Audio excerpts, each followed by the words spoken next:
BRICS has deployed advanced missile systems to strategic border positions across multiple continents, and this coordinated military action is sending shockwaves through Western defense establishments. Just 72 hours ago, satellite imagery confirmed the simultaneous positioning of long-range missile batteries in locations that directly challenge NATO's operational perimeter and American force projection capabilities. What's happening behind this deployment goes far beyond routine military exercises or regional posturing. This move represents a calculated ultimatum to the Western alliance system, a demonstration of collective military capability that fundamentally alters the strategic calculus of global power competition. The deployment pattern reveals coordination between Russia, China, Iran, and potentially other BRICS members, signaling that military cooperation within the bloc has reached a level of sophistication that Western intelligence agencies either underestimated or failed to anticipate. Why would BRICS nations risk escalating tensions with such a provocative display of force at this particular moment in history? The answer involves energy dominance, currency warfare, and the systematic dismantling of the post-Cold War security architecture. But first, we need to understand how the West maintained military superiority for so long and why that dominance is now being directly challenged. To understand why this moment is so crucial, we must go back to 1991 and the collapse of the Soviet Union. When the Cold War ended, the United States emerged as the sole military superpower with unmatched force projection capabilities spanning every continent and ocean. American military bases multiplied across the globe, establishing what defense analysts called full spectrum dominance. By the year 2000, the United States operated more than 700 military installations in over 80 countries, creating a network of power that could deliver overwhelming force to any region within hours. This wasn't just military presence for defense purposes. These bases served as economic leverage points, ensuring that global trade routes, energy supplies, and financial systems operated under American security guarantees and therefore American influence. The mechanism of control was brilliantly simple.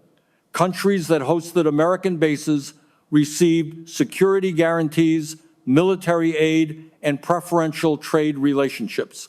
Those who resisted faced isolation, sanctions, or in extreme cases, regime change operations. NATO expanded eastward after the Soviet collapse, incorporating former Warsaw Pact nations and pushing right up to Russia's borders.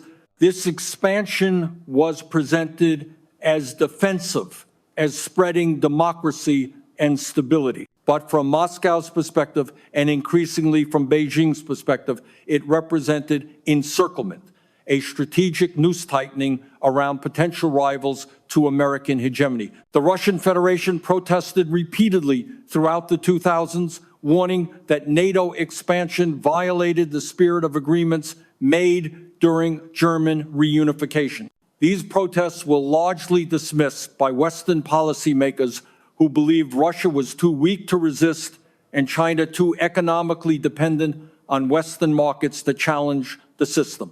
For decades, this arrangement seemed unshakable. American carrier battle groups patrolled global waters without serious opposition. The dollar's role as reserve currency was protected by the implicit threat that challenging American financial architecture meant challenging American military power. Countries that attempted to trade oil and currencies other than dollars, like Iraq under Saddam Hussein and Libya under Muammar Gaddafi, faced violent regime change. The message was clear to every nation on earth: accept the rules of the American-led international order or face consequences ranging from economic strangulation to military intervention. This system generated enormous wealth for the United States and its closest allies but it also created deep reservoirs of resentment among nations that felt trapped in subordinate positions despite their size, resources, or civilizational heritage. But something changed in the past decade. Russia's military intervention in Syria in 2015 demonstrated Moscow's ability to project power beyond its immediate borders and directly challenge Western regime change operations. China's military modernization accelerated dramatically, with the People's Liberation Army Navy becoming the world's largest naval force by ship count and deploying increasingly sophisticated missile systems designed specifically to threaten American carrier groups. The balance of military technology began shifting as hypersonic missiles, advanced air defense systems, and anti-satellite capabilities proliferated among nations outside the Western alliance. The war in Ukraine, beginning with Russia's invasion in 2022, marked a definitive breaking point. Western sanctions intended to cripple Russia's economy failed to produce regime collapse and instead accelerated the formation of alternative trade and financial networks linking Russia, China, India, and other non-Western economies. The BRICS group, originally an economic classification created by a Goldman Sachs analyst, transformed into something more substantial. What began as an informal gathering of major developing economies evolved into an organization with explicit ambitions to challenge Western dominance. At the 2023 BRICS summit in Johannesburg, the bloc expanded to include Egypt, Ethiopia, Iran, Saudi Arabia, and the United Arab Emirates, dramatically increasing its collective population, GDP, and energy resources. But expansion wasn't just about economics. Behind the scenes, military cooperation between BRICS nations intensified. Joint military exercises became more frequent and more sophisticated. Arms sales between members increased. Intelligence sharing networks developed. What the West dismissed as a loose economic coalition was quietly building the foundations of security cooperation. The current missile deployment represents the culmination of years of strategic planning that Western intelligence agencies apparently failed to detect or take seriously. Let me walk you through exactly what happened and why it matters more than almost any military development since the end of the Cold War. 72 hours ago, commercial satellite imagery captured by multiple independent monitoring services revealed coordinated deployment of advanced missile systems at key strategic locations in Russia's Far East, near the border with Alaska and facing American military installations in the Aleutian Islands. News 500 air defense systems and Kinjal hypersonic missile launchers appeared at previously prepared sites. These systems have ranges that directly threaten American early warning radar stations and air bases critical to North American defense. Simultaneously, Chinese missile brigades deployed advanced DF-21 and DF-26 anti-ship ballistic missiles to positions on China's southeastern coast, directly facing Taiwan and American naval assets that operate in the region. These missiles are specifically designed to target aircraft carriers and represent what Pentagon planners call carrier-killer weapons. But the coordination extends beyond Russia and China. In Iran, satellite imagery shows the deployment of Khordad-15 air defense systems and Sejil medium-range ballistic missiles to positions near the strategic Strait of Hormuz, through which roughly 1/5 of the world's petroleum passes daily. Iranian military officials made public statements describing the deployment as defensive, protecting sovereign territory from potential aggression, but the timing and positioning suggest coordinated messaging with the broader BRICS initiative. Even more significantly, there are unconfirmed reports that certain African nations aligned with BRICS interests have quietly accepted Russian military advisors and air defense systems at strategic locations, though these deployments remain difficult to verify through open source intelligence. The official statements from BRICS nations have been carefully calibrated. Russian Defense Ministry spokesman described the deployments as routine readiness exercises protecting national sovereignty. Chinese Foreign Ministry officials emphasized that military preparations are purely defensive, responding to increased American and allied military activities in the Asia-Pacific region. Iranian officials framed their actions as responses to Israeli threats and American sanctions. None of these statements explicitly acknowledge coordination, but the simultaneity of action speaks louder than official denials. This is strategic ambiguity deployed with precision, allowing plausible deniability while sending unmistakable signals to Western defense establishments. Let me be very specific about the weapon systems involved, because details matter here. The Russian S-500 Prometheus system represents the most advanced integrated air defense network currently deployed anywhere in the world. It can simultaneously track up to 10 hypersonic targets and engage them at ranges exceeding 400 kilometers. This system threatens the stealth advantage that American fifth-generation fighters and bombers have relied upon for air superiority. The deployment of these systems to Russia's Far East means that American aircraft operating from Alaska, Japan, or South Korea face dramatically increased risk. China's DF-26 anti-ship ballistic missile has a range exceeding 4,000 kilometers, carries both conventional and potentially nuclear warheads, and maneuvers during its terminal phase, making interception extremely difficult with current American missile defense systems. Multiple DF-26 batteries positioned along China's coast create overlapping threat zones that effectively push American carrier battle groups farther from Taiwan and the Chinese mainland. Why would BRICS nations coordinate such a provocative military demonstration right now? The economic motivations are inseparable from the military calculations. For the past 2 years, BRICS nations have been systematically building alternatives to Western-dominated financial infrastructure. The development of payment systems that bypass SWIFT, bilateral trade agreements denominated in local currencies rather than dollars, and discussions of a potential BRICS common currency all represent economic challenges to American financial hegemony. But economic power without military capability to defend it is vulnerable to coercion, as many nations discovered throughout the 20th century. BRICS leaders understand that challenging the dollar system and Western economic control requires the military capacity to deter intervention and protect alternative arrangements. Domestically, these missile deployments serve important political functions for BRICS governments. In Russia, demonstrating military strength against NATO and American pressure reinforces the Kremlin's narrative of resisting Western attempts at Russian subjugation.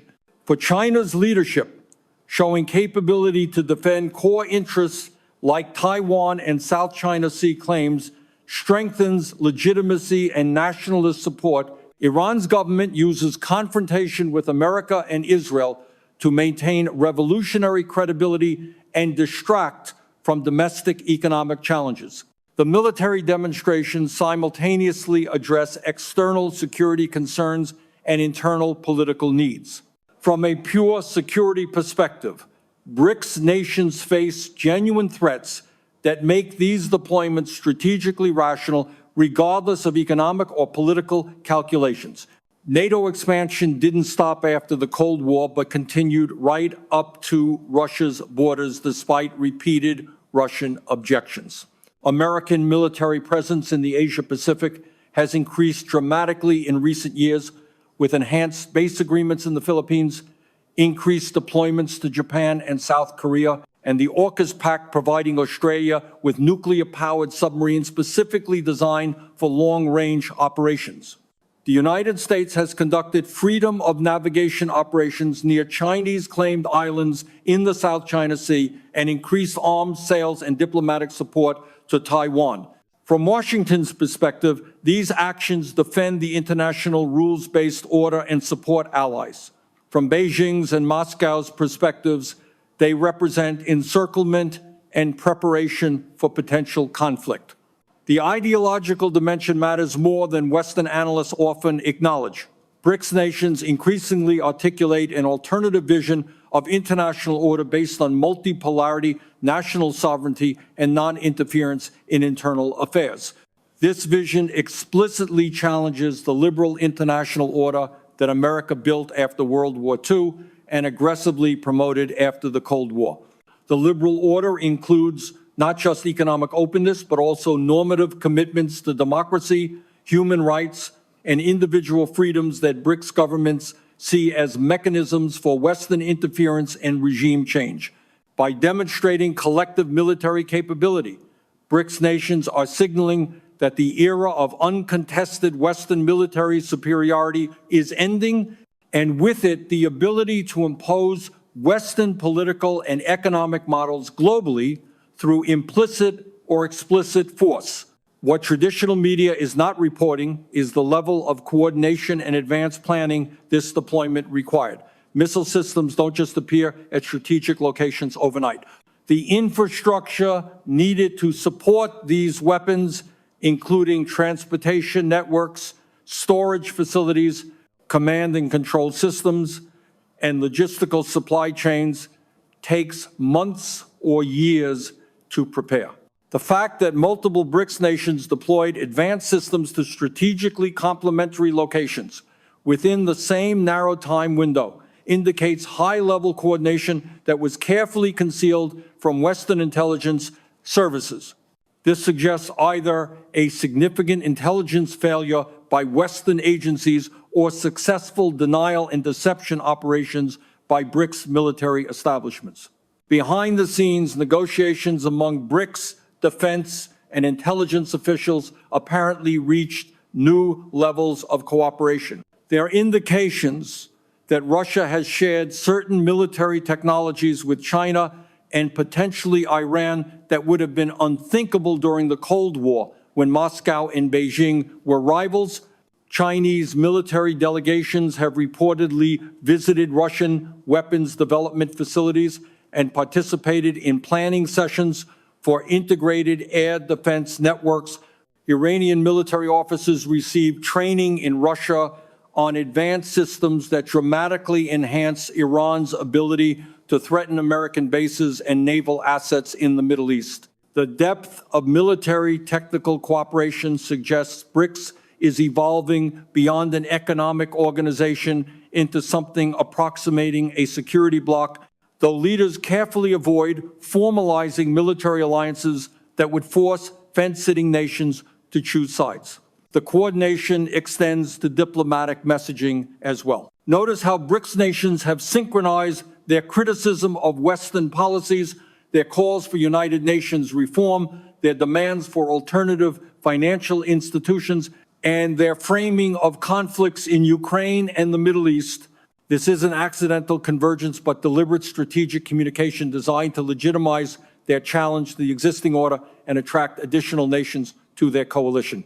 Countries throughout the global South, Africa, Latin America, and Asia are watching this confrontation carefully, calculating which side represents the future of global power distribution. There are connections to broader global trends that make this moment particularly dangerous and potentially transformative. Energy markets are in flux as the transition away from fossil fuels collides with continued dependence on oil and gas. BRICS nations collectively control enormous energy resources, and they're increasingly using those resources as strategic leverage. The Ukraine war demonstrated that Europe's energy dependence on Russia could be weaponized, and while Europe scrambled to find alternatives, those alternatives often came from other BRICS nations like Saudi Arabia and the UAE. Food security has become a critical strategic concern as climate change disrupts agricultural patterns and conflicts threaten grain exports. Russia and several BRICS expansion candidates are major food exporters, giving the bloc potential leverage over regions facing food insecurity. Technology competition intensifies daily as China challenges American dominance in critical sectors like artificial intelligence, quantum computing, and advanced semiconductors. The military implications of technological leadership are enormous because modern warfare depends on computing power, sensor networks, and autonomous systems. If China achieves technological parity or superiority in key domains, the military balance shifts fundamentally. BRICS nations are increasingly cooperating on technology development and sharing, creating networks that operate independently of Western-dominated systems. This technological decoupling reinforces and enables the broader strategic decoupling underway. The information mainstream media missed or ignored is how systematically BRICS nations prepared for this moment. Western media coverage of BRICS has been dismissive, emphasizing internal contradictions, economic challenges, and authoritarian governance as reasons why the bloc can't effectively challenge Western power.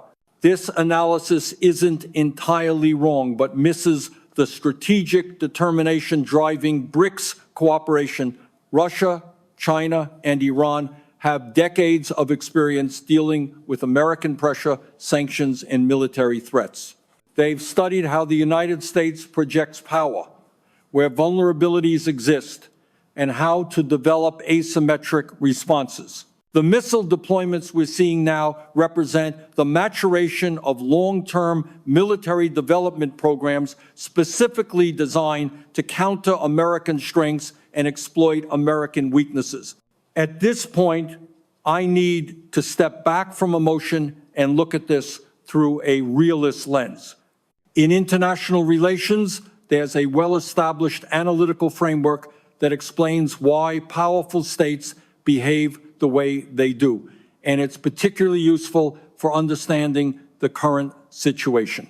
The core insight is that in an anarchic international system, without a world government to enforce rules, states must prioritize their own security above all else, because no one else will guarantee their survival. This creates a security dilemma where actions one state takes to increase its security, like expanding alliances or deploying missile systems, necessarily threaten other states and provoke countermeasures. This dynamic doesn't depend on ideology or regime type, but on the structure of the international system itself. When the Cold War ended and the Soviet Union collapsed, the United States enjoyed a unipolar moment with no peer competitors. Unipolar systems are inherently unstable because the dominant power faces temptation to maximize its position while it can, and weaker powers have incentives to form coalitions against the hegemon. America used its unipolar moment to expand its alliance system, intervene in conflicts globally, and promote its preferred political and economic order. These actions made perfect sense from a position of overwhelming power, but they also guaranteed that rising powers like China and recovering powers like Russia would eventually balance against American dominance. The BRICS missile deployments we're analyzing represent exactly this predicted balancing behavior. Great powers compete for regional hegemony because controlling your own region is the first requirement of security. The United States achieved regional hegemony in the Western Hemisphere in the 19th century and has fiercely resisted any external power establishing influence in the Americas. China logically seeks the same position in Asia, and Russia seeks it in its near abroad, the former Soviet space. When America maintains military bases and alliance relationships in Asia and Eastern Europe, China and Russia perceive existential threats to their core interests. They respond by developing military capabilities to push American power away from their borders. This is rational, strategic behavior, not aggression driven by ideology or authoritarian paranoia. The offense-defense balance in military technology matters enormously for strategic stability. When offensive weapons have advantages over defensive systems, wars become more likely because states fear being attacked and have incentives to strike first. When defensive systems dominate, stability increases because attacking becomes too costly. The missile systems BRICS nations are deploying, particularly advanced air defense networks and anti-ship missiles, shift the offense-defense balance in their regions toward defense. Russian SIF-100 systems make it much more difficult and costly for NATO to conduct air operations near Russian territory. Chinese anti-ship ballistic missiles make it dangerous for American carrier groups to operate close to China's coast. These deployments don't necessarily enable BRICS nations to project power offensively into Western-controlled regions, but they dramatically increase the costs and risks of Western power projection into BRICS regions. This is classic area denial strategy. Nuclear weapons complicate this picture because they provide ultimate security guarantees, but also create risks of catastrophic escalation. Russia and China are both nuclear powers, which means direct military conflict with the United States risks nuclear war. This should theoretically stabilize the relationship through mutual deterrence. However, conventional military advantages can erode the stability of nuclear deterrence if one side believes it can win a conventional conflict before the situation escalates to nuclear use. BRICS missile deployments strengthen conventional deterrence in their regions, reducing the temptation for limited Western military interventions that could spiral into larger conflicts. From a pure stability perspective, making the costs of conflict clearer and more immediate might actually reduce the probability of war, even though it feels more dangerous in the short term. The role of allies and the security commitments that come with them create additional pressures. The United States has formal alliance commitments to dozens of countries, including NATO members, Japan, South Korea, the Philippines, and Australia. These commitments mean that conflicts involving allies can drag America into wars that don't directly threaten American territory.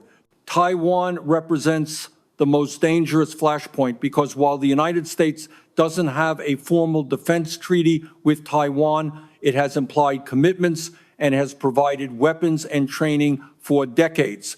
If China attempts to take Taiwan by force and the United States intervenes, the BRICS missile deployments we're discussing become immediately relevant to the most dangerous great power confrontation imaginable. China's anti-ship missiles target exactly the carrier-based air power that America would use to defend Taiwan.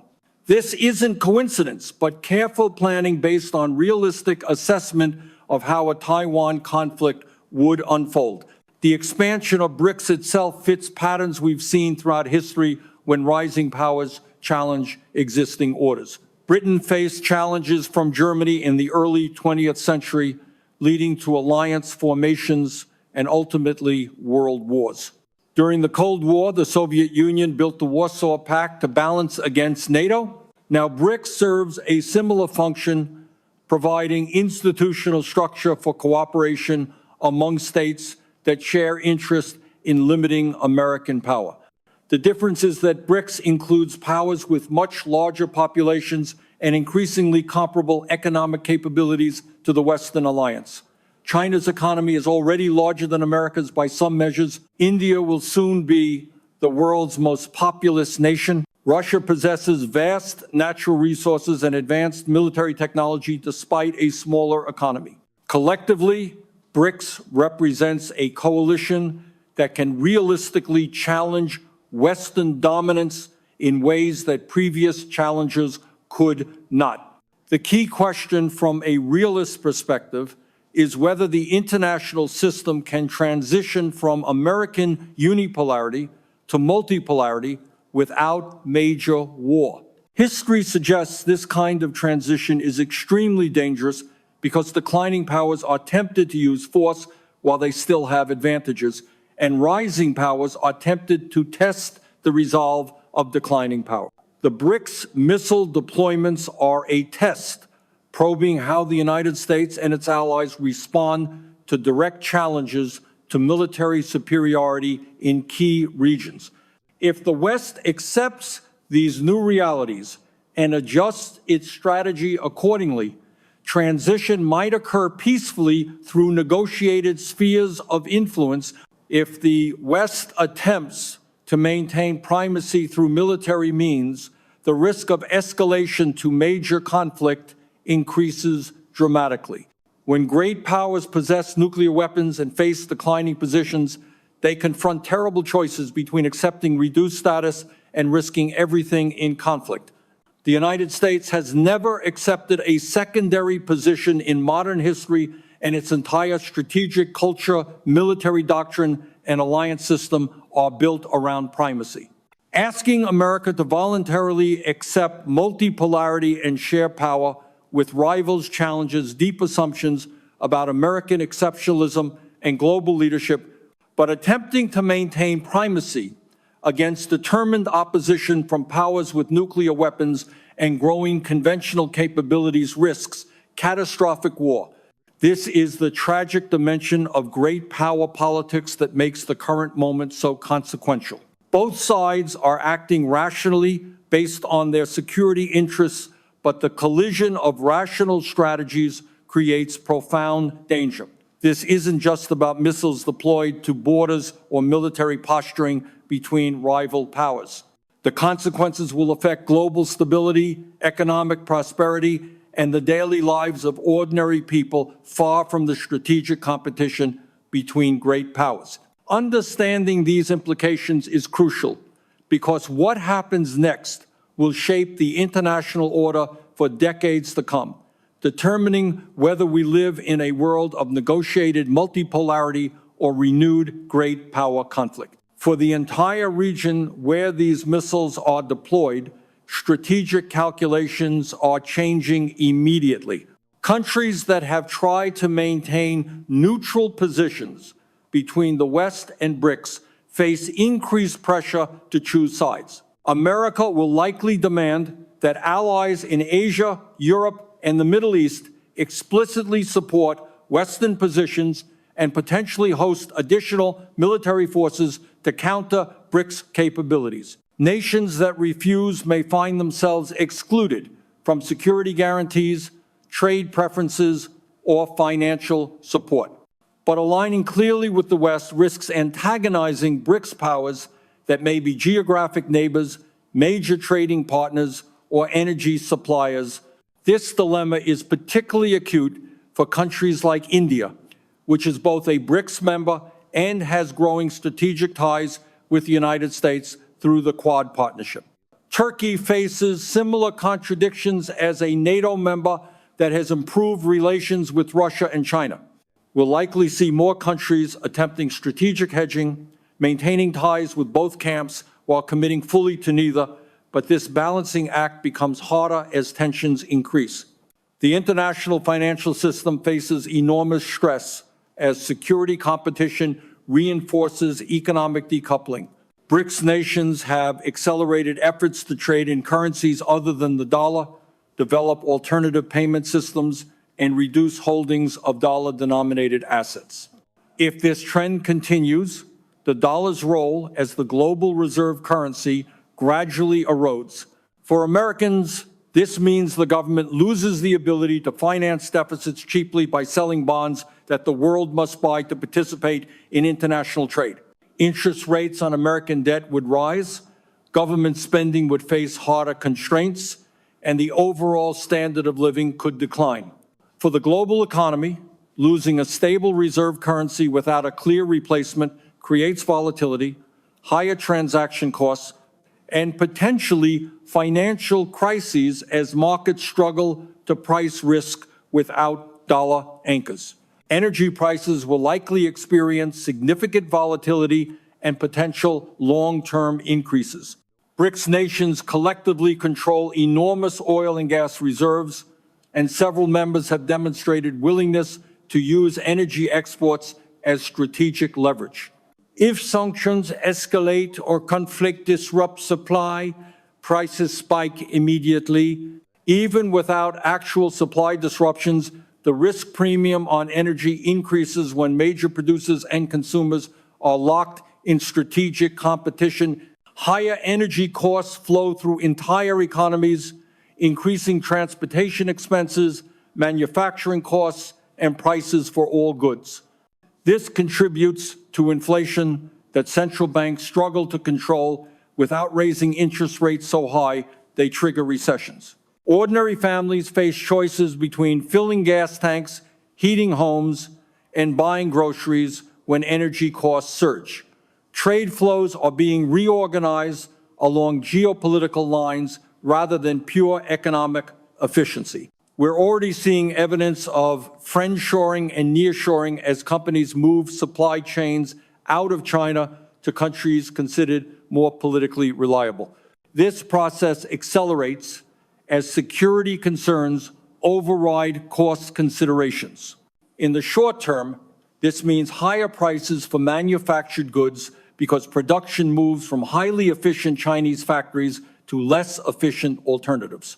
In the longer term, parallel economic blocs develop with reduced trade between them, sacrificing efficiency gains from globalization. The world economy grows more slowly when political barriers prevent optimal allocation of resources for developing nations outside the major blocs.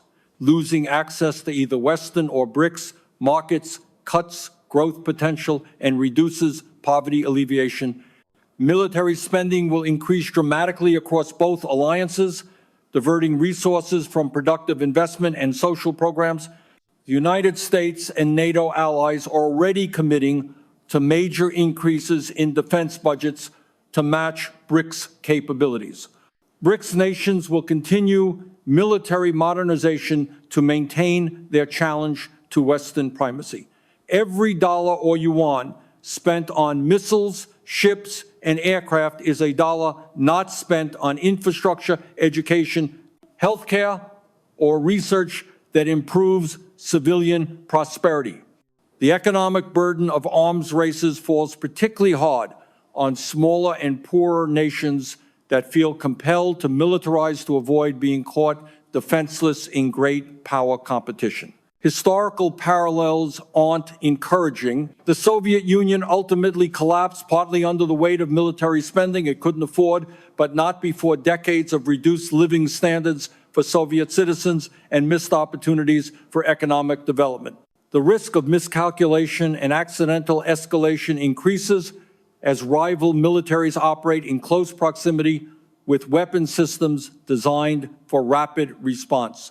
When missiles are deployed on borders and early warning systems are on hair-trigger alert, the margin for error shrinks dangerously.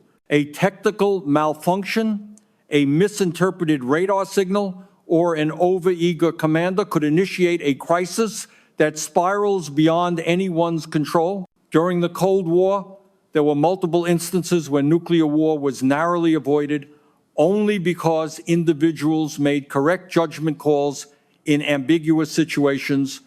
We're returning to a similar environment, but with more actors, more complex weapon systems, and less experience managing these risks, since an entire generation of military and political leaders has never operated under conditions of great power competition. In the next 5 to 10 years, we'll see a fundamental reorganization of the international system. If current trends continue, the world divides into competing spheres of influence with reduced cooperation between blocs. International institutions like the United Nations, World Bank, and International Monetary Fund that were created to manage the post-World War II order become increasingly irrelevant as major powers bypass them. New institutions emerge reflecting multipolar power distribution, potentially a BRICS-dominated development bank that rivals the World Bank, a Shanghai cooperation organization that functions like an Asian NATO, and regional security arrangements that exclude Western powers. This fragmentation makes solving global problems like climate change, pandemic response, and nuclear proliferation much harder because cooperation requires agreement across hostile blocs. The technology sector faces forced divergence into incompatible standards and systems. China is already developing its own technology stack independent of American companies, from semiconductors to operating systems to artificial intelligence frameworks. If BRICS nations adopt Chinese standards while Western nations stick with American standards, the global digital infrastructure splits. Companies must choose which market to prioritize because serving both requires maintaining duplicate systems. This balkanization of technology slows innovation because developers can't build on a common foundation and reduces network effects that make platforms valuable. The vision of a globally connected internet gives way to fragmented digital spaces with barriers between them. There's a distinct possibility that one or more regional conflicts escalate into broader confrontations between the major powers. The most obvious flashpoints are Taiwan, Ukraine, and the Middle East. But there are others throughout the world where local conflicts could draw in great power patrons. Once major powers commit forces to a conflict, the political costs of backing down increase enormously. Leaders fear appearing weak, domestic populations demand victory, and strategic competition means losing anywhere is seen as losing everywhere. This is how local conflicts become world wars. The difference between our current situation and the Cold War is that there are now multiple nuclear-armed powers involved, and some, like North Korea or Pakistan, might have lower thresholds for nuclear use than the United States and Soviet Union demonstrated. BRICS nations have demonstrated that collective action can challenge American military primacy in key regions and that the unipolar moment following the Cold War is definitively over. The missile deployments along critical borders are not isolated military exercises or temporary posturing, but manifestations of a fundamental shift in global power distribution that has been building for What we're witnessing is not the reckless behavior of authoritarian regimes seeking confrontation, but the rational response of great powers that refuse to accept permanent subordination in an American-dominated international order. They've calculated that the United States, despite its remaining strengths, is overstretched, politically divided, and unwilling to bear the costs of maintaining primacy against determined opposition. When great powers perceive that their core security interests are threatened, they take risks to protect those interests regardless of international law, norms, or the preferences of the dominant power. This is exactly what we're seeing with BRICS missile deployments. Russia will not accept NATO expansion to its borders and American missile systems in Eastern Europe that threaten its nuclear deterrent. China will not accept permanent American military dominance in the Western Pacific that could blockade its trade routes and prevent reunification with Taiwan. Iran will not abandon its regional influence and missile capabilities while facing hostile American bases throughout the Middle East. These positions are consistent across different leaders and regimes because they reflect fundamental national interests, not ideological preferences. This move marks a decisive rejection of the rules-based international order as defined by Western powers and the assertion of an alternative vision of international relations based on national sovereignty, regional spheres of influence, and multipolar power distribution. The coordinated nature of these deployments demonstrates that BRICS has evolved beyond an economic dialogue forum into an organization capable of strategic military coordination among its members. This doesn't necessarily mean BRICS will formalize into a military alliance like NATO, but it does mean that military cooperation among members has reached a level that directly challenges Western strategic assumptions. The unipolar world is dissolving, and BRICS nations are positioning themselves as the core of an alternative pole in an emerging multipolar international system. Whether this transition occurs peacefully through negotiation and adjustment or violently through conflict and crisis remains uncertain. What is certain is that the strategic environment has fundamentally changed, and the missile deployments we've analyzed are both a symptom and a cause of this transformation. The ultimatum these deployments represent is not primarily about specific weapons in specific locations, but about the broader question of whether American primacy continues or gives way to a world of competing great powers. BRICS nations have answered that question with coordinated military action that changes the strategic calculations of every nation on Earth